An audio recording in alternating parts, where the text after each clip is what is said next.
एक बार फिर से जमशेदपुर पूर्वी के विधायक सरयू राय ने धनबाद लोकसभा के बीजेपी प्रत्याशी ढुल्लू महतो पर हमला बोला और भाजपा से किए कई सवाल।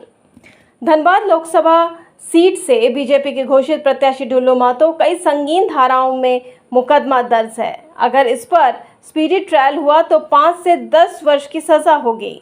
इसके साथ ही कहा कि इस बार चुनाव आयोग ने एक नियम बनाया है कि अगर आपका प्रत्याशी दागी है तो कितने दाग हैं, इसका प्रकाशन अखबार करना होगा। और जो भाजपा ने ढुल्लू महतो के अपराध संबंधित जो प्रकाशन किया उसमें 19 मुकदमे और 2 मुकदमे में सजा की बात कही गई है। पर हाल ही के दिनों में धनबाद तत्कालीन एसएसपी ने हाई कोर्ट में हलफनामा दायर किया था कि इसमें 46 मुकदमे और 4 में सजा की बात कही गई थी। उस समय से अभी तक ढुल्लू महतो के ऊपर 4 और मुकदमे हुए हैं और कुछ में बरी भी हुआ है। ऐसे में जो भाजपा द्वारा प्रकाशित किया गया है वो सही नहीं है। इसके साथ ही कहा कि भाजपा फिर से धनबाद में 1 से 1.5 साल में मध्यवर्ती चुनाव करना चाहती है और भाजपा के 400 पार में धनबाद को भी रख रहे हैं। अगर कोर्ट में स्पीडी ट्रायल हुआ तो क्या होगा? इसके साथ ही बहुत दिनों के कयास लगाए जा रहे हैं कि सरयू राय धनबाद लोकसभा से चुनाव लड़ेंगे कि नहीं। इस पर भी आज फैसला हो जाएगा। आज 5 सदस्यीय टीम बैठक कर फैसला करेगी कि सरयू राय चुनाव मैदान में धनबाद सीट से उतरना चाहिए कि नहीं। ये बातें जमशेदपुर पूर्वी के विधायक सरयू राय ने सरायडेला स्थित एक निजी होटल में कही। वहीं सरयू राय ने धनबाद लोकसभा सीट पर भाजपा के द्वारा दिए गए उम्मीदवार ढुल्लू महतो के उम्मीदवारी पर कहा कि धनबाद में ढुल्लू महतो ही सर्वश्रेष्ठ है, तो बाकी धनबाद के बीजेपी के नेता का अपमान है। इसके साथ ही सरयू राय ने कहा कि बीजेपी नेता और कार्यकर्ता को कहा कि वोट देते समय अपने अंतरात्मा की आवाज़ जरूर सुने और फिर फैसला करें। आज हम लोगों को तय कर लेना है कि क्या करना है। तो मैंने इन लोगों की 5 लोगों की कमेटी बनाया है। आज बैठकर आज लोग फाइनल करेंगे क्या करना है। चुनाव लड़ना है तो कौन हमारा उम्मीदवार होगा।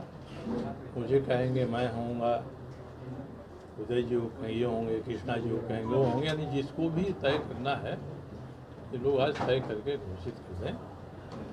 और हम लोग अभी कतरास जाएंगे जहाँ के 1 दर्जन से अधिक परिवार हैं जो पीड़ित हैं। उनकी ज़मीन को भाजपा के घोषित प्रत्याशी ने 4 दीवारी करके अपने कब्जे में कर लिया। वो लोग मुझे फ़ोन कर रहे थे, मैंने कहा मैं धनबाद आऊँगा। और दूसरी एक बात मेरी समझ से जो महत्वपूर्ण है वो ये है कि चुनाव में आजकल आयोग ने एक नियम बना दिया है कि अगर आपका प्रत्याशी दागी है तो उस पर अपराध के कितने दाग हैं इसके बारे में पार्टी अपनी तरफ से एक सूचना देगी, अखबार में विज्ञापन निकलवाएगी। तो भारतीय जनता पार्टी ने भी 2 दिन पहले विज्ञापन निकलवाया है, शायद आप लोगों ने देखा होगा। उस विज्ञापन में इन्होंने ये कहा है कि हमारे जो धनबाद के प्रत्याशी हैं उन पर 19 मुकदमे पेंडिंग हैं और 2 मुकदमों में सजा हो गई है, ये उन्होंने माना है। उसमें एक और कॉलम रहता है कि भाई आपने तब ऐसे व्यक्ति को प्रत्याशी क्यों बनाया, आपके पास कोई विकल्प था कि नहीं, दूसरे लोग थे कि नहीं। तो इसमें उन्होंने कहा है कि हमारे जितने भी लोग हैं उनमें सर्वश्रेष्ठ सबसे अच्छा ये हैं। ऐसी कॉपी आपने देखा होगा, नहीं देखा होगा तो मैं भेज दूँगा। तो अब धनबाद में भारतीय जनता पार्टी के जितने नेता हैं, जितने कार्यकर्ता हैं, भाजपा में कहा जाता है कि हमारे जो कार्यकर्ता हैं वे देवतुल्य कार्यकर्ता हैं। तो सारे देवतुल्य कार्यकर्ताओं में सबसे बेहतर पार्टी को वही लगे हैं जो अनुशासित हैं, पार्टी के अच्छे कार्यकर्ता हैं। ये शब्द का इस्तेमाल उसमें किया गया है। तो मुझे देखकर खुद ही थोड़ी सी शर्मिंदगी हुई। तो भारतीय जनता पार्टी के जो पुराने से लेके नए नेता कार्यकर्ता हैं वो अपने प्रदेश कार्यालय के प्रदेश महामंत्री के इस चुनाव आयोग को दिए गए शपथ पत्र विवरण से वो संतुष्ट हैं, इससे खुश हैं कि थोड़ा उनको भी मेरी ये शर्मिंदगी महसूस हो रही है। ये एक सवाल मेरा उनसे है। दूसरा, मैंने जो 19 मुकदमे पेंडिंग बता रही है भारतीय जनता पार्टी, उनको देखा है और यहाँ के सीनियर एसपी ने जून 2022 में हाईकोर्ट को जो रिपोर्ट दिया है उसको भी देखा, मिलाया हमने। उसमें से करीब 16 या 17 ऐसे मुकदमे हैं जिनमें उनके प्रत्याशी की रिहाई हो गई है। 46 दिया था, बाद में 4 हुए हैं, 50 हुआ है। तो उसमें रिहाई होने के बाद भी मुकदमों की संख्या 19 से अधिक है। कहीं न कहीं कुछ छुपाया है। सजा याफ्ता जिसमें है वे 2 मुकदमे इन्होंने बताया है, जबकि सीनियर एसपी की रिपोर्ट में 4 ऐसे मुकदमे दिए गए हैं जिनमें इनको सजा हुई। मैंने अपने अधिवक्ता से इन मुकदमों का विश्लेषण कल कराया।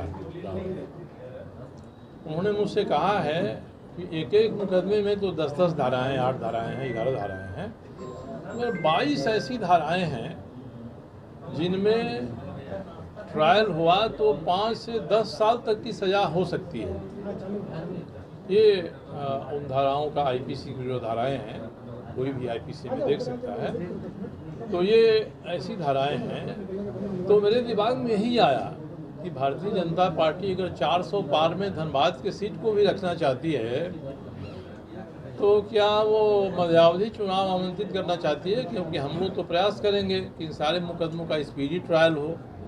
कुछ मुकदमे 2006 से बाकी हैं, कुछ 2011-12 के हैं, कुछ 15-16 के हैं। तो इतने दिनों तक इतने गंभीर आरोप वाले मुकदमों का लंबित रहना ये ठीक नहीं है। और इनके बारे में भारतीय जनता पार्टी का ये कहना है अपने शपथ पत्र में कि ये मुकदमे प्रतिशोध के आधार पर कर दिए गए हैं, जबकि खुद 2014 में भारतीय जनता पार्टी ने अखबारों में बड़ा बयान छपा उनके नेताओं का कि इनके अभी घोषित प्रत्याशी के आतंक से बाघमारा को बचाना है।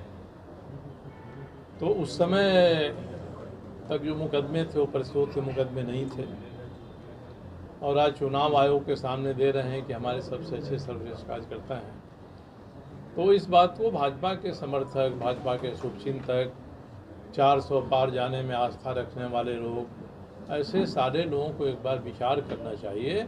और मुझे लगता है कि धनबाद के कार्यकर्ताओं के लिए ये अपमान की बात है कि भारतीय जनता पार्टी शपथ पत्र पर चुनाव आयोग को लिख कर देती है कि जितने कार्यकर्ता हमारे हैं सब में से श्रेष्ठ हमको